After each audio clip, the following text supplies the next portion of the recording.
Hi. Hi, good evening. Thank you for joining us this evening. Thank you so much. I would like to intimate you that this video is going to be streaming live on YouTube, or we probably will drop it after it so that people can get to learn afterwards. People can get to gain from your word of experience. I mean, it's about health, and then people can get to learn what they need to know about their health, what they need to know about their life generally, because health is wealth, like people say. So thank you so much for joining us at Cornerstone Beddings. God bless you. Thank you so much. No problem. You Thank can, you for having me. Thank you for choosing me. yeah. You're welcome. So, are we to start or should we wait? Yeah, we can start. We can start Okay. because we just keep streaming. Whoever joins later, fine. Okay, cool. Okay, so once again, thank you so much. I guess I'll introduce myself. My name is specialty. In the future, we'll switch, but for now, family medicine. So the topic today that Himidayo has, introduced or brought me to talk about was mainly about sleep. Okay, trying to pull the I'll send it. yes. Okay, so unveiling the sleep performance connection and also cognitive superpowers, how sleep impacts our cognitive abilities, and learning how sleep enhances focus, concentration, memory, creativity, and problem solving skills as well, and different ways, strategies that we can better our sleep, which is actually a great topic because I think a lot of us underestimate the importance of sleep and the fact that if we don't sleep, it can lead to many, many other things. So it was actually really great to other things that I will talk about today. So generally, I guess I can start off with I believe we all know what sleep is. And when we do sleep, obviously our muscles are relaxed, our brain is, chilling pretty much. We're relaxed, our consciousness and our surroundings are all practically suspended in that moment. We don't know anything that's going on. Like they say, we're passed out, right? So we're in our own world. And so in medicine, there are two different types of sleep. Scientifically, actually, there are two different types of sleep. So there's REM sleep and there is non-REM sleep. So that's REM for REM, which stands for actually rapid eye movement. So there's REM sleep and non-REM sleep. REM sleep is about 25% of the whole makeup of sleep in itself, and non-REM sleep covers about 75%. And please do, like, Timida, if anybody has any questions, I guess I don't know if maybe they can ask in between or maybe after, because it's actually nice when it's also interactive as well. I'm not sure what you would prefer, but definitely let me know. So non-REM and REM sleep. REM sleep, like I said, rapid eye movement. Non-REM sleep is non-rapid eye movement. And non-REM sleep is about 75% of sleep through the night. So I would just breeze through the definition of both real briefly, because then it brings us to the importance of sleep and how each stage of sleep has very important factors.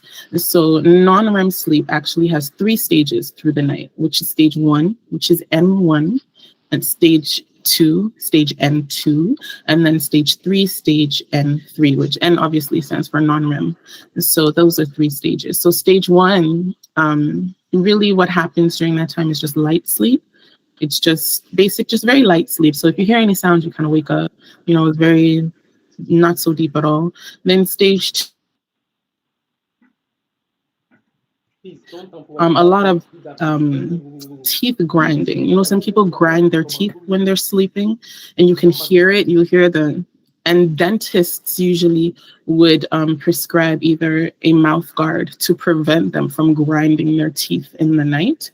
But that's usually when grinding of teeth happens. So now stage 3, which is the most important of non-REM sleep, is the deeper sleep. And this is where sleepwalking occurs. This is where bedwetting occurs. Even night terrors occur during this time of sleep. This takes up about 25% of all of non-REM sleep generally.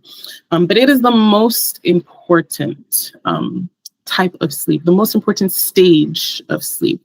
This is the deepest and most restorative sleep. So this is the stage that we kind of call the slowing down stage, where your body slows down, everything slows down, your heart rate slows down, your metabolism slows down, and your body now kicks up the immune system to try to now beat like bacterial infections, say, or even sick during the time. This is why they say sometimes rest and sleep, because your immune system is now stronger in this moment and ready to, fight back. So that during that stage of sleep, that's where your body is resting. Your neurons, even in your brain, are resting as well. This is where the enhanced creativity is beneficial. This stage benefits creativity. It benefits problem solving as well. So there's even a quote. A doctor had said that sleep kind of embeds things that we've learned and experienced over the course of the day into our short-term memory. And it's true. Like this is where things that we've learned throughout the day or things that we've done throughout the day, they're now embedded in our short-term memory. And this is why lack of sleep can cause memory loss. So we'll get deeper into that. But this stage particularly, non-REM sleep stage 3, is the most important stage of sleep. And even in kids, this is where their bones get stronger. This is where their muscles grow as well. So it's a very, very important stage of sleep. And I mentioned that there were 2 types of sleep. So that's just non-REM sleep. And then there's REM sleep. So REM sleep is not really as detailed as non-REM sleep. REM sleep is just a very a deeper sleep where your body, your muscles, they're pretty much paralyzed in that moment. So you lose your muscle tone and it increases the oxygen going to your brain. So this stage, some dreaming does occur, some nightmares also occur. But it's more so, just your muscles are paralyzed in that moment, increasing oxygen to your brain. And an interesting fact, it's a little off, but I'm not sure how many people have experienced sleep paralysis, but sleep paralysis is actually when the body is is transitioning from non-REM sleep to REM sleep, or from REM sleep to non-REM sleep, actually. So where your muscles are still paralyzed, but your brain has kind of woken up. Your brain is awake, but your muscles are paralyzed. So you're asleep, but you're like, I can't move, but I know my surroundings, like something's going on. So that is sleep paralysis generally, the transition from REM sleep to non-REM sleep. But yes, those are the 2 types of sleep. And I guess now we can go back to non-REM sleep, where the 3rd stage is the most important stage. And that's mainly where we're going to focus on, and where sleep or lack of sleep affects our performance, affects our memory, affects other things, and can also cause other health issues as well. But once again, every stage of sleep is very, very important. So each stage plays a different role in consolidating new information into memories. And if sleep is cut short or disrupted, it definitely does affect our cycles, or affects a certain part of our being. So I'm not sure if anybody has any questions, but I will move on to sleep and performance. So I'm not sure if anybody knows the recommended amount of hours of sleep that they say. Does anybody know? Let's get some answers in here. Yep. 8 hours. How many hours? 8. 8. Okay, yes. Babatunde, what's your response? 8 hours. Oh, I can't. 8 hours. Okay, good. I'm glad. I'm very glad. Okay, so yes, they say recommended amount of sleep is 7 or more hours of sleep. And usually that's why a lot of people just say 8. Generally, 8 hours of sleep, have 8 hours of sleep, which is very good. But how many of us really get 8 hours of sleep? Because I know I don't get 8 hours of sleep, and I'm working on it. But I know that a lot of people do struggle with getting that 8 hours of sleep. But research does show that less sleep affects every area of our life, from work especially work, because that's where we spend most of our day, right? That's where we spend most of our day. But then it does leak into our relationships. So even our romantic relationships, our family relationships, because it causes mood issues. So, and unfortunately, when we're tired and we're irritable and we're, like, I'm tired, any little thing upsets us sometimes. So then we're just, leave me alone, like, just, so we get very easily annoyed. And this is it's a thing where, unfortunately, it's common throughout. Studies have shown that lack of sleep lead to more anger, unfortunately, and even can lead to depression. So, like I said, remember, our neurons rest when we're in that stage of deep sleep, non-REM stage 3. When we're in that stage, our neurons are resting, and they are the ones that fire in our brain, right? So they're resting, and if we don't get that sleep, now they're overworked. They're doing too much. Our brain is overworked. Our brain is tired. And this now causes the impaired thinking, slow physical reactions, and being emotionally drained, right? And this is even just acute.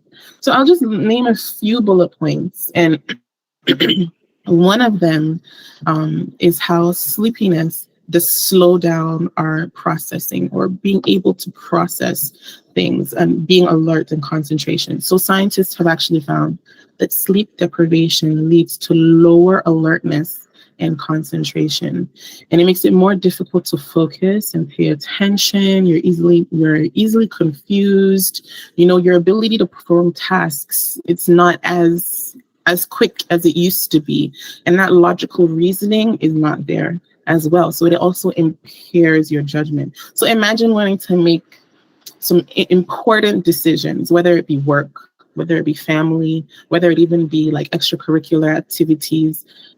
You're making those important decisions, but you're so tired. Your brain is so tired. Obviously, those decisions may not be the best due to the fact that you don't have the best sleep. Your neurons are tired, right? So making decisions is very difficult because you can't assess situations as well as you would have if you were fully alert, if you were fully aware of what is going on around you and able to really assess it very well. So that's one. There's also two where it says lack of sleep impairs our memory, like I mentioned. And this kind of all boils back to the fact that our neurons, our brain is overworked, right? And so it impairs memory. So researchers say that the nerve connections that make our memories strengthened during sleep, they're now tired, right? Those nerve connections during sleep that are resting and are gathering their strength together, overworked. They're not able to do what they're meant to do. So, like I said earlier, sleep embeds the things that we have learned and experienced over the course of the day or even previous days into our short-term memory. And when you're sleepy or there's a lack of sleep, you forget things easily. You'll even forget where you put your keys just a few minutes ago. Or even those moments where you're like, I wanted to say something, but I don't remember. You know what? I'm tired, like the memory is not as sharp as it could have been. Though there are many things that can lead to that. But if you're a healthy, human being, healthy, very doing well health-wise, then there's lack of sleep that can cause those memory loss moments, right? So so that's number two. It impairs our memory. So first, it impairs our processes, like being able to make decisions, impairing our judgment. And then two was now impairing our memory. All right. So now three, poor sleep makes it difficult to learn. So imagine how many things, right? Sleep deprivation affects our ability to learn, and it doesn't help us focus. It makes it difficult to pick up information, which obviously is very important. And once again, it affects our memory, right? So it takes us back to the neurons, the fact that our neurons need that rest, being able to rest. So in children, obviously, it'll affect them greatly. If they're not having good sleep, it'll affect their learning. You will see the decline. teachers will definitely complain because the children as well, they can't really even hold their sleep. They'll most likely class, something along those lines. But a teacher will definitely let a parent know or whoever, a guardian know that your child is not sleeping well. But then in teens, they lose focus, right? Their memory capacity, they're not really able to perform well in school. And once you see those signs in a child or in a teen, it's definitely one thing. Okay, are you sleeping well? Are you off your phone? Are you off your computer? Are you off the TV? You know, those things. You need to be able to sleep properly. How's your bed? How's beddings? You know, so that's 3. It affects our ability to learn. So number 4, which is actually the biggest danger, they say, of lack of sleep, is the slow reaction time. Slow reaction time. So now we can think of that as reflexes, right? So, for example, while we're driving, if somebody cuts us, at least we'll know how to swerve to the left or swerve to the right. But with drowsiness or tiredness, that slow reaction time, you won't really know, like your brain will take a second to really know what to do instead of the quick reflex or the quick movements that it's supposed to be, right? So they say that after drunk driving, actually, I'm not even sure if it's after or if it's along the same lines of drunk driving. If you're sleepy, or if you're driving, if you're sleepy while driving, it's along the same line. It's as dangerous as drunk driving. If you're not, sleeping well, and then now while you're driving, there's some kind of drowsiness, it's along the same lines of danger with drunk driving, which none of us want to be in that situation. Right. So a lot of people that experience things like this are shift workers because their shifts are so, all over the place, whether they're doing night shift, or they had a long shift, even people with sleep apnea. So sleep apnea, it's a whole nother topic, but sleep apnea, it could be like obstructive sleep apnea. You're sleeping, but you're not getting enough oxygen. So you're not getting enough rest in the end. So you end up being sleepy randomly in the middle of the day. You can be very sleepy. You're not getting enough rest at all. You're tired most of the time. So that could be another person or situation that experiences these drowsiness while driving. And narcolepsy. Narcolepsy is just a person that falls asleep randomly. You can be sitting here and fall asleep. You can sit in a conference, fall asleep. Sits while playing a game, fall asleep. So people with narcolepsy, they do have those moments where they just knock out while driving, fall asleep. And it is very, very dangerous. So a lot of people need to diagnose those things quickly so that they're able to, take care of them quick enough. Okay, so those are 4 things that have been mentioned. So the fact that it slows down our processes, our ability to make the good judgment calls. It impairs our memory, it makes learning very difficult, and it slows our reaction time. And I think reaction time, once again, is the most important one. So chronic sleep deprivation has very, very strong, drastic effects long term. So it can increase risks of obesity, it can increase the risk of heart disease, it can increase the risk of cognitive decline. It does cause cognitive decline, and it can cause dementia, right? Memory loss. So even while struggling to stay awake, because some people, you struggle, you're fighting while you're so sleepy, you're fighting to stay awake. You really want to stay, but that takes a lot of mental energy, and it makes it difficult to focus on those long tasks that you need to do at work, or even in other places, which lead to mistakes, right? And all of these, like I said earlier, cause that irritability and can cause stress. And another thing I would like to repeat is that over time, chronic sleep loss does have a strong, strong link to depression. So there's a very strong link to depression and also anxiety. And so it's important to get that sleep in there. I don't know if anybody has any questions or anything they would want to say before I move on to solutions. If not, we can move on. Okay. So some solutions, it's good to have or know what to do to avoid situations where you're not getting enough sleep. So first of all, assess your priorities and that's the very first thing, assess your priorities. I personally have picked things like watching a TV show instead of sleeping. I have studied instead of sleeping. I have socialized instead of sleeping. For example, I've been on Clubhouse instead of sleeping. And these are not good choices to make. So definitely assessing priorities where you make sure that you get your 8 hours of sleep, 7 or more hours of sleep. So you kind of just have to make sure you pick what is more important. And once again, like Timothy said at the beginning of this meeting, health is wealth. So health should always come first. Those activities can be addressed later. Those extra social activities can be addressed later. So it's more important to get that sleep.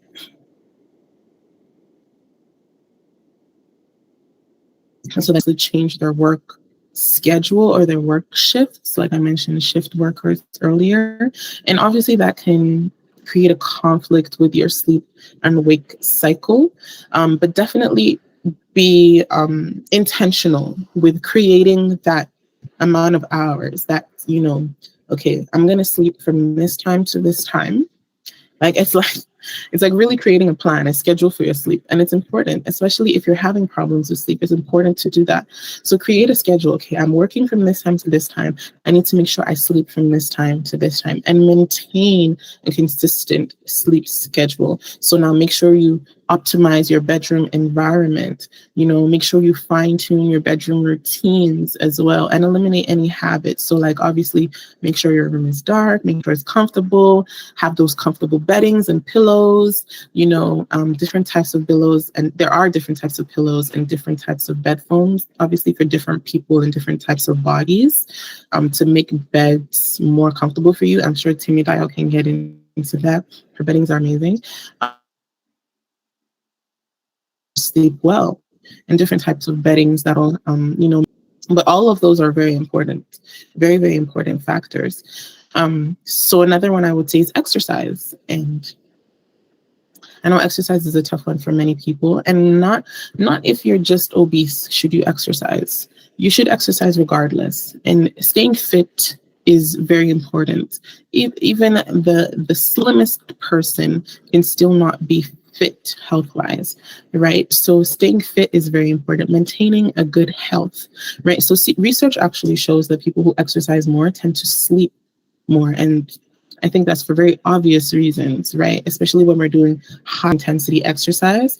So the more intensity the exercise, the more your body wants to sleep, because the sleep is to restore the body's energy, right? So it's restoring the body's energy supply after using up all of that supply while working out, while exercising, right? So it's very important. So they say the best workouts are like cardio workouts, like swimming, biking, jogging, or even walking, cardio workouts that get your heart pumping in that way.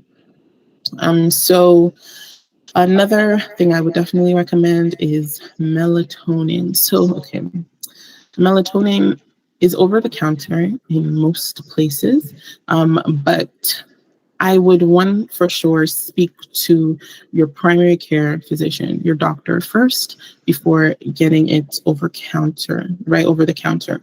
It is supposed to be just a supplement, melatonin. So first of all, melatonin is a hormone actually that the brain produces that responds to darkness. So when it's dark outside, your body releases this hormone called melatonin, which now tells your body, okay, it's nighttime, you need to go to sleep, right? So pretty much it's a cycle. It just gets your body to sleep when it's nighttime. But when you take melatonin, oh, we have some melatonin in our system. Oh, maybe it's time to sleep. Okay, so then your body starts to shut down to go to sleep, right? So it's recommended to take the supplement a couple hours before bedtime. And depending on the type of supplement, it would obviously have the instructions. But once again, I do recommend either speaking to your family care physician just to make sure you're in the right health of taking the melatonin in the first place. But yes, it is a supplement. Taking too much of it can be dangerous as well. Time out, important to speak to your family care doctor before you go on to take that as well. 10, 3, 2, 1 for sleep. So 10 hours before bed, no caffeine. So for those that drink coffee, no tea, right? 3 hours before bed, no food, no alcohol. 2 hours before bed, no work. Let your brain rest, right? Let your brain, relax a little bit. And then 1 hour before bed, no screen time. So shut off your phone, shut off your TV, shut off your computer. It takes a lot of discipline to do this, but especially when you know how important it is for you to sleep, you definitely get to work and do it. So 10, 3, 2, 1, 10 hours before bed, no caffeine. 3 hours before bed, no food or alcohol. 2 hours before bed, no more work. And 1 hour before bed, no screen time. So shut off all phones, TVs, and computers. Okay. And lastly, once again, I would say talk to your doctor. So I can only recommend what I recommend from here generally, right? It takes your personal doctor to do diagnostic testing, to do ask you some personal questions if you're having problems with sleep, whether it be too much sleep or too little. Like I mentioned, narcolepsy, too much sleep, and that's the case with too much sleep. Then there's too little sleep, and then there's sleeping, but you're still exhausted, which is sleep apnea, right? Which happens in most cases, sleep apnea. Right. So you think you're sleeping, but you're still exhausted as soon as you wake up. So definitely talk to your doctor and sleep specialists that they experience in helping people with those sleep problems. Your doctor will definitely be able to create a plan for you or let you know whether it's mild or chronic, let you know whether it's something that we would need to work through time, let you know whether you would even have to do a sleep study where you would sleep in a clinic through the night and they monitor what's going on through your sleep, right? So that's definitely one thing I would definitely recommend to everyone. Speak to your specialists. But everything that I have mentioned today generally is just a general rule of thumb for everyone. Make sure to get that exercise. Make sure to try to get that 8 hours of sleep. Try to put away the work when you need to. Put away the caffeine, especially if you're having trouble with sleep. That's a big one. Put away that caffeine, because some people say, I can't sleep, but they're still drinking coffee. So put away the caffeine, and definitely assess your priorities. What is most important you need to work toward. I believe that I have covered it all. And if anybody does anyone have any questions for me? Go ahead. How about Cindy? All right. Can you hear me? Yes. All right. So thank you very much for everything that you've said so far. Very interesting. So my question would be, when do you think, or when would you recommend the best time to go to bed? That's one. And two, please, you gave some kind of formula earlier. Due to my network, I really couldn't hear that. Can you run that by me again, please? Okay. So the formula, first of all, I'll just do that because it's just the very last thing I said. The rule of 10, 3, 2, 1. So 10, 3, 2, 1. So 10 hours before bed, no caffeine. 3 hours before bed, no food, no alcohol. 2 hours before bed, no work, no more work. Don't work anymore. Let your brain rest. Right.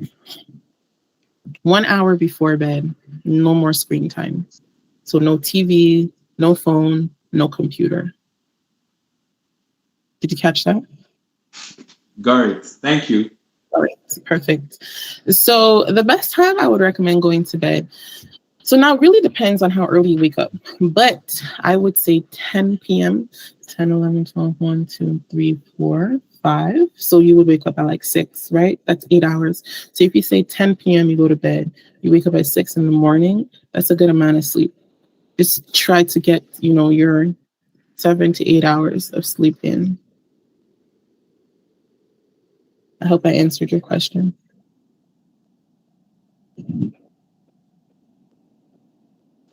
Yes, you have. Thank you. Perfect. So I remember you were talking about sleep paralysis at the beginning. Mm-hmm. Yes. So is sleeping paralysis a medical condition or is more of spiritual? Ooh. Funny question. Okay, so I love this question. Thank you very much. Yeah, I love this question. Okay, so sleep paralysis. Okay. Okay, so with many things psychology, there always seems to be a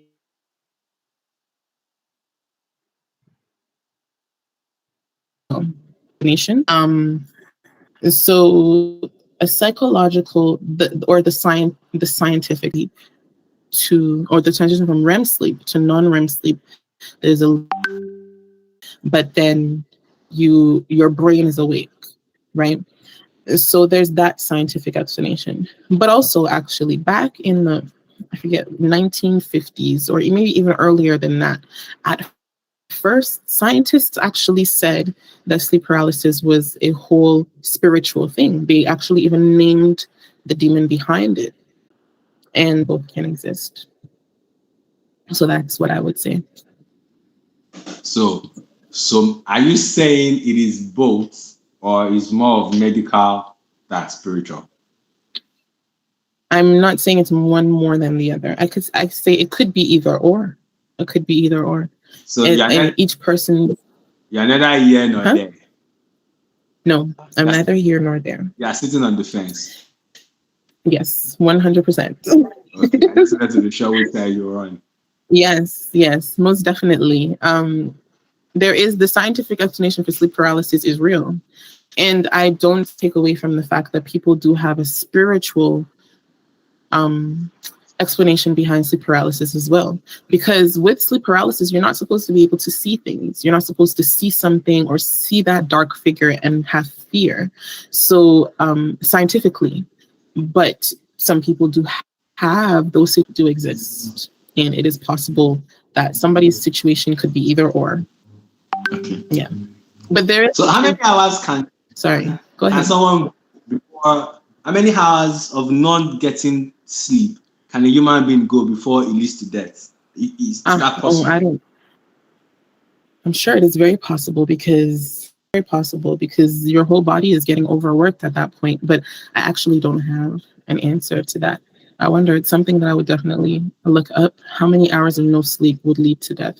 But like I said, with everything explained, your brain is not resting, your body is not resting, and has the willpower to even.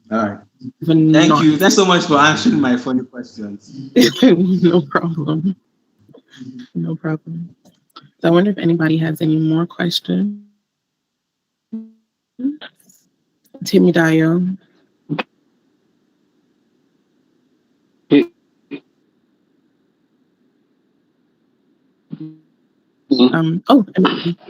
Sure. I have a question. Okay. Okay. I wanted you to kind of explain if rest and sleep are the same. Rest and sleep are they? And if I'm sleeping, does it mean I'm resting? Like I just want to. So if you're not closing your eyes and allowing the loss of consciousness, and I think that is kind of why I actually gave the definition of real sleep in the beginning, where your muscles are relaxed, where the activity of your brain is altered pretty much, and your consciousness of your surroundings, they're suspended. You don't know really what's going on around you. If you're not doing that, that is not sleep. If you're resting, okay, you're resting your body, but is your brain getting the right amount of rest that it truly needs? Most likely not. So there is a difference between rest and sleep.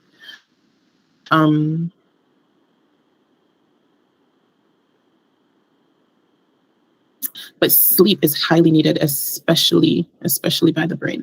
Okay. Thank you for that. No I have one more question. Sure. What advice do you have for people who have tight work schedule, like especially those who are in busy cities like Lagos, where Yeah. the work ethics are kind of um, very tedious. People come back. In fact, averagely, most people sleep 4 hours, 3 hours. Some people to even get 5 hours of sleep in a week, like in a day, is difficult, right? Yeah. So, what advice do you have for such kind of people to um, sleep, rest, and also be productive at work, right? How can they rest? How can they sleep and not default in their place of work? Yeah. How can they balance it? That's a very good question, and it's very tough. It's very, very tough. And towards the end, I actually did mention that you do have to somewhat be intentional with trying to pick out the time in your day to get that rest. So if you even have a moment to get a nap, try to get that nap in. Um, but that is very tough in a work in a. I understand the environment of Lagos, especially having to try to beat traffic, and get to work and all. But I would definitely suggest trying your best to be as intentional as possible with picking some certain time out of the day, like, okay, this night, okay, I'll get maybe 5 hours of sleep, but at this point I can nap an hour or an hour and a half, and at that point it's better than getting so little sleep during the week where you just sleep and rest, just catch up on that sleep, catch up on that rest. It's definitely needed. So if you have a day on the weekend, catch up on that rest, catch up on the sleep. So I think that is the best way to go about it. I think unfortunately network has possibly kicked Emmanuel out. Okay. Timidayo, are you there? I guess I'll hand it over to you. Timidayo's not here. Okay. Hey, thank you so much. Unfortunately, I can't bring on my lights because um this is streaming live on YouTube, so I might not be able to, come online. It's not well muted. All right, thank you so much, Dr. Moyo. My Um, pleasure. Personally, I'm grateful. Thank you for coming on board. Thank you for blessing us from your world of knowledge. And I know that I'm very definite that aside people that right now aside people that are right now that have benefited from it, other people will also get to listen to it on YouTube, and get to learn more. So if we have any other questions or people are asking questions, I'll definitely let you know so that you can, answer them in the Yes. comment section on Yes, YouTube. please. Thank Yes. you very, very, very much. All right, Thank this you for is having me. Cornerstone. Yeah, thank you. It's Cornerstone Beddings, and then we do a monthly webinar where we intimate people about their health, about their sleep. We are not just about selling bed sheets, materials to people, and all of that. We care about their health. We want people to have a very good sleep. So the next week we might be talking about another health health issue. Maybe it's the snoring, maybe it's the acid reflux issues that people have, maybe it's going to be sleep posture, whatever it is. I know that by next month webinar will definitely be coming up with something very fantastic for people to learn. Thank you so much to everybody in the audience. God bless you. See you in the same time next month. Stay blessed. Bye.